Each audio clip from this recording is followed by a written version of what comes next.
Hey guys, so I wanted to talk to you guys about your states of consciousness and your learning slides and apologize for the background. I teach children English in the morning.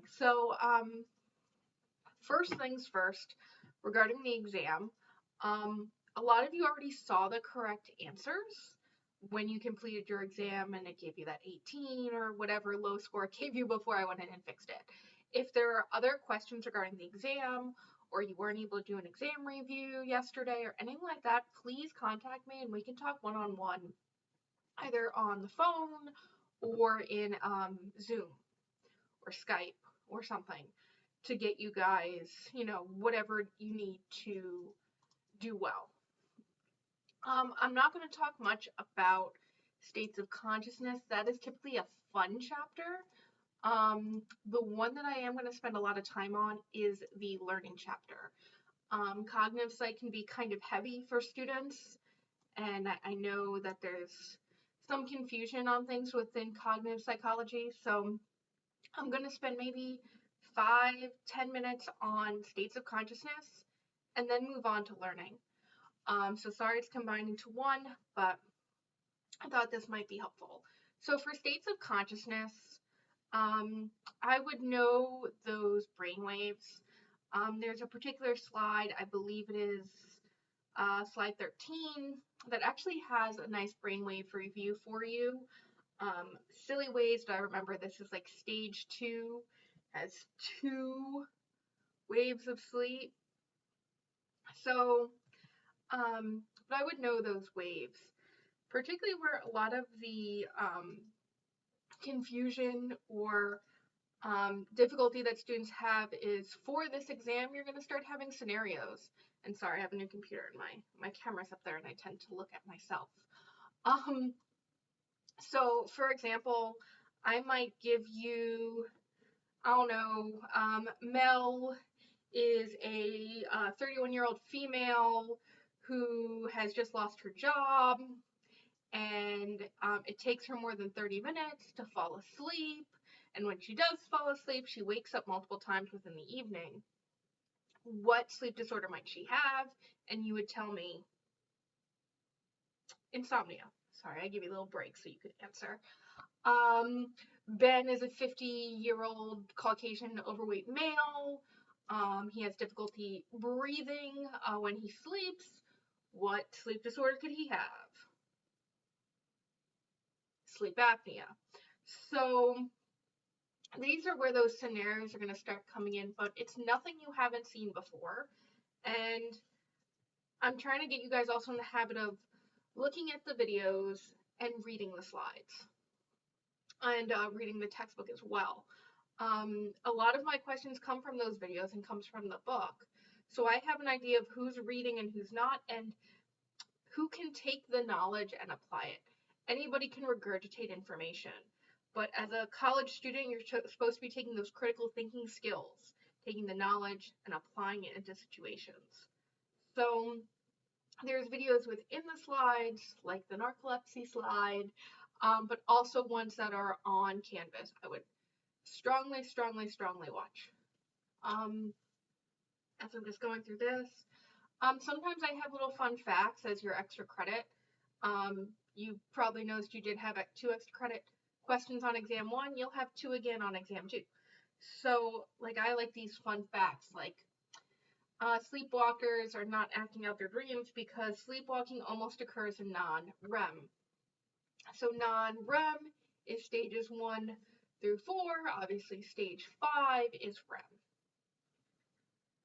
I'm not going to be testing you on theories. They're just really cool to know.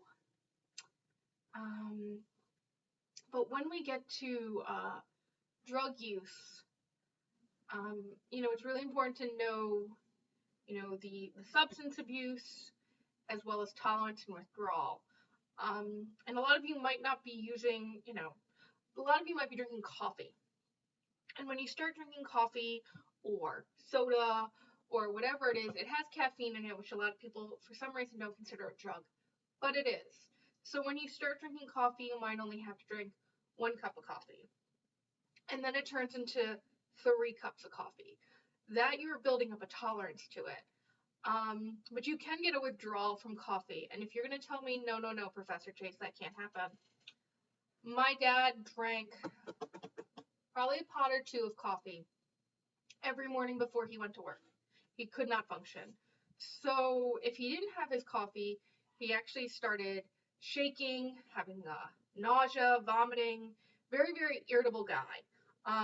In fact, when he had his first heart attack, as well as when he was going through his surgery for his pancreatic cancer, they told him no coffee, that he could have tea. And he did not do well, so the doctors actually gave in to tell him that he could have 1 cup a day. One physical, cup of coffee to keep him stable because he was getting withdrawal symptoms from coffee. The best way my mom explained it was he acted like a heroin addict without his fix because he was just he would be like this. And my dad was a very, very stoic, very calm guy. To see him talk with his hands like an Italian does, not my dad. So you can have tolerance and withdrawal to caffeine. There is physical and psychological dependencies to drugs as well. So in depressants, we always think of alcohol, but a benzodiazepine, which you may have heard of Ativan or Xanax, also depresses and calms down your central nervous system. So a depressant is going to decrease your heart rate, decrease your respirations, decrease your blood pressure. It's also with why alcohol poisoning people start to turn cyanotic or blue around the lips, is because everything is decreasing. Stimulants, on the other hand, everything goes up. We are increasing our blood pressure, increasing our respirations, increasing our heart rate. So, cocaine was originally prescribed for illnesses, and this increases activity with serotonin and dopamine. If you recall, dopamine is your pleasure neurotransmitter. So, usually those who have, and this was next credit question, but those who usually have addictive personalities usually have a high level of dopamine. So, we could talk about narcotics and opioids. That's a major crisis within our country today. I had a patient my second semester of nursing school who he had an appendectomy, or his appendix removed, about 4 years prior, and was given, I want to say, Percocet for his pain. So now when he comes to me, I can't remember the exact illness he had, but he had an infection of his heart due to heroin. And for some reason, I don't know why I love to tell this story. It's always to make sure you take the IV out. But he had developed this addiction to heroin due to receiving pain medication 4 years ago. And I guess the interesting thing is he was leaving the hospital AMA, against medical advice, and the nurse he had an IV in him, she only removed the tubing, not the IV itself. So January in New Jersey, puts his coat on, walks out the door, and has a really good IV there. So not a good time. So for my nurses in the room, because I know there's a few of you, always take out the full IV. For psychedelics, marijuana is considered a psychedelic. It is considered a hallucinogenic drug. And there's all the chronic uses. You guys know how to read. So I really would rather jump into the learning slides. I find they are definitely more content heavy. I would watch the video on conditioning in here. I would watch the one from The Office. I would watch one from The Big Bang Theory. So this way you guys can start getting in your head the different types of conditioning, classical, and operant. So I'm going to jump first into classical conditioning. For my visual learners, there's a nice picture for you to put it all together. So the slide that I like you guys to know that kind of helps you bring it together is the important term slide, because I like abbreviations, and this way it might make it easier for you. but the bringing it all together slide. So what Pavlov did was he was wanting to study, you know, salvation patterns in animals. He was not a psychologist in any way, shape, or form. So what he did was he would take a neutral stimulus, which is something that doesn't bring any response at all. In this study, he used a metronome. You might also hear it as a bell. Same thing for me. And he used the metronome, this neutral stimulus, with meat powder, an unconditioned stimulus, to get them to salivate, which is an unconditioned response. If I take, a nice juicy steak and put it in front of you, more likely than not, you're going to salivate. And I don't need to teach you how to do that. Your body just does it. And he continues to put this neutral stimulus with the unconditioned stimulus for training.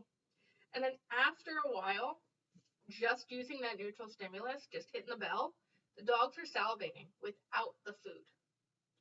And this new response becomes a conditioned response. And the metronome now becomes a conditioned stimulus. We can think of it also within high school, where if I ask you guys, what does it mean when you hear that bell ring? In 42 minutes, I'm assuming that's how long your classes were. It means you get up and you go to your next class. But you had to be trained to do that. In a way, that can be considered a classical conditioning. Because after a while, you just hear that bell and you get up.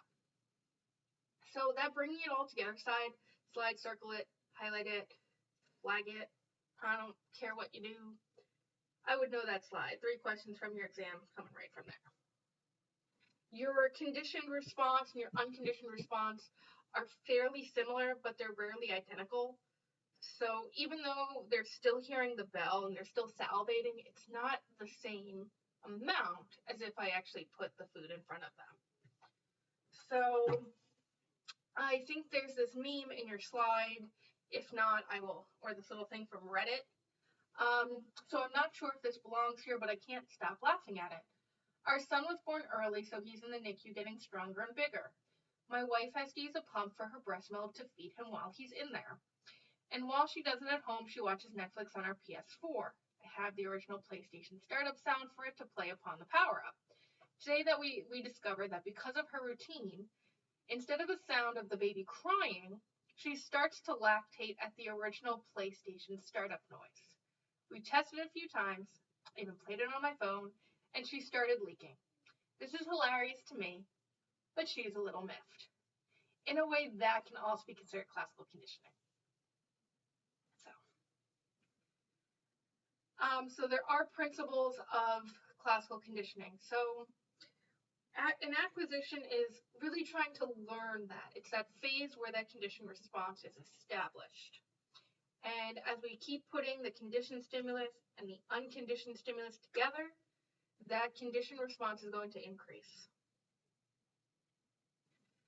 When we have an extinction, this is going to be a gradual reduction or elimination of that conditioned response. So what happens is that conditioned response is going to decrease and eventually disappear. It's very similar to forgetting, but it's not forgetting. We have spontaneous recovery. This is when the extinct conditioned response reappears, usually weaker. We have a stimulus generalization and a stimulus discrimination, which I'm going to tell you right now is different than a discriminative stimulus. I don't know why in Psych they call 2 things very similar, but our stimulus generalization is that we can actually take knowledge and apply it to different things. So I have a Honda Accord, which is a nice mid-sized car, and I can drive my car around. Now let's say I have a Hyundai Elantra. Am I going to not know how to drive that car? No, I'm still going to know, I got to reverse it to get out of my driveway. I got to, put it in drive when I'm coming down the street. I have to use my signal light. I might have to figure out what side the signal light is on, how do I put on my lights, where are my windshield wipers, things like that. But basically I can use that car. And if it's a larger car or a smaller car, I would just need to know the size, but I wouldn't need a full lesson of how to drive that car. For stimulus discrimination, I can discriminate a real life version compared to one on TV. So I'm watching Grey's Anatomy, and there's this huge snowstorm, and everybody's dying because it's Grey's Anatomy, so everyone's got to get, like, their fingers with frostbite and whatever. But obviously, I'm not going to be as freaked out as if I'm physically in the hospital where I'm having patients with frostbite and all of that. I'm able to differentiate that in my head. I'm not going over high order conditioning with you guys. So addictions, which we just learned in chapter 5, now it's coming in chapter 6, is actually something that's taught with us. But what happens is that some of us actually just use those addictions in situations. So, for example, in this particular study in 1975, there were Vietnam vets with serious heroin addictions in Vietnam. But when they came back to the US, they no longer had 86% of them, but they no longer had that addiction that they had in their scenario in Vietnam. So that's very cool. We do this with ads as well. Seriously, watch all those commercials. Do it, please. Especially the Budweiser one. I'll make that like little assignment for you guys to do to respond back. But why we purchase things is a big thing about conditioning. So, little Albert, you guys can read. So, operant conditioning, we're going to change gears. This is voluntary behavior. So, Pavlov is involuntary, operant is voluntary. And what we focus on here is reinforcement and punishment. And people get confused on negative reinforcement and positive punishment. I'm telling you right now, everybody, 10 out of 10. So we are going to go through those separately. So starting with reinforcement, this is going to increase a desired behavior. Positive reinforcement and negative reinforcement are not punishments. So if you see negative, don't think bad. It just means we're removing something. Positive reinforcement, you guys all know what that is, but I'm going to focus on that negative reinforcement. So, for example, did you guys put on deodorant today? Probably so. Or you took a shower. And the reason why you took a shower is to remove that BO or whatever it is that you have when you don't shower and when you don't use deodorant. That is a reinforcement because you are now I'm going to talk to you, and I'm going to spend time with you, and if you smell, I'm probably not going to talk to you. And I can compare this in a way to the Sims. When my Sim doesn't shower, other Sims don't want to talk to him. He gets depressed. He gets miserable. It's no good. But when he showers, now he's getting that reinforcement of people talking to him and whatever it is that they do on The Sims. Positive punishment is going to decrease a behavior. So typically what I do, and I mostly do in-person classes, this is my first straight online course, is that after the first exam, those who score a 77 or below need to come see me. And this way we can figure out what the disconnect was. Maybe it wasn't that they didn't study enough, maybe it was the improper study skills, maybe they didn't have the book. Whatever it is, we can kind of talk it out.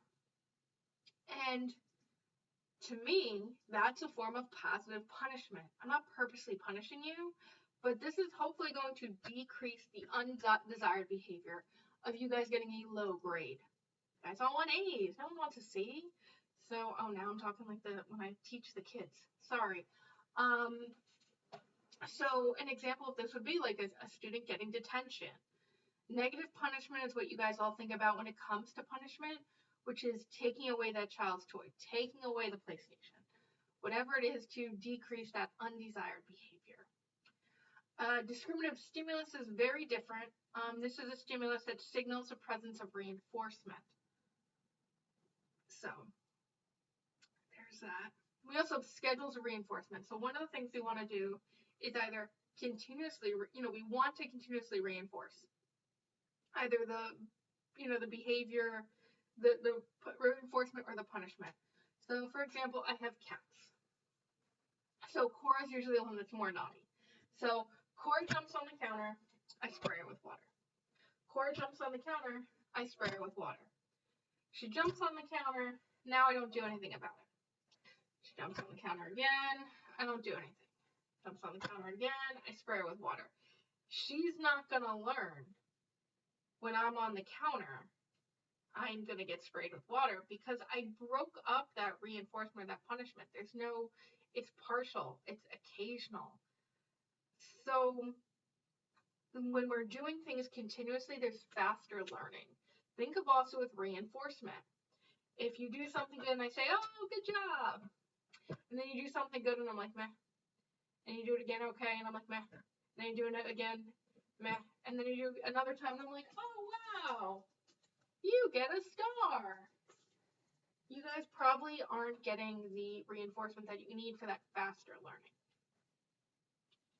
Fixed variable. A variable I always remembered was an average, and they have B's in it. Silly, I know. But fixed variable, or fixed ratio, excuse me, is we are going to follow a number of responses.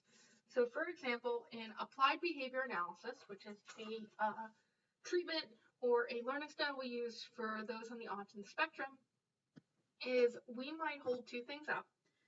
And I might say, I don't know, Patrick, I see that name in my book. So Patrick, touch phone. And let's say he touches the phone 10 times. I'm going to give him a reward, which by the way, this is called discrete trial training. But I'm going to give him a reward every 10, if he gets 9 tries right out of 10, he's getting a reward.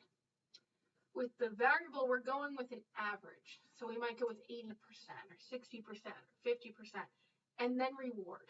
Those are fixed ratios. For intervals, we go with time.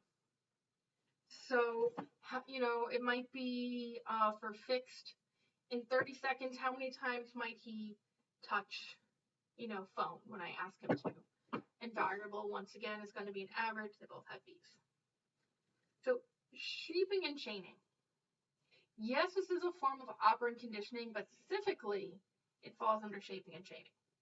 So what happens is that when children wave, let's just say, they first start waving like this.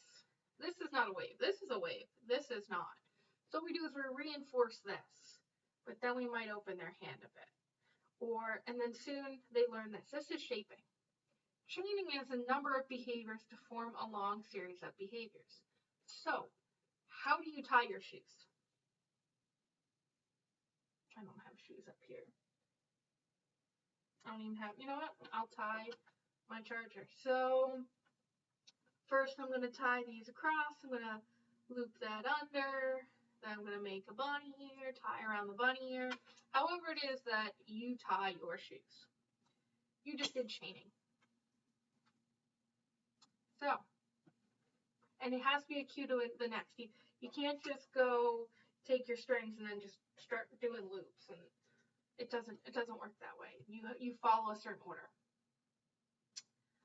And observational learning fads, and learning styles. Those I would do that learning styles quiz too. That might be very, very helpful for you to see what type of learner you are. But that is it for 23 minutes. If you guys need anything, do not hesitate to ask.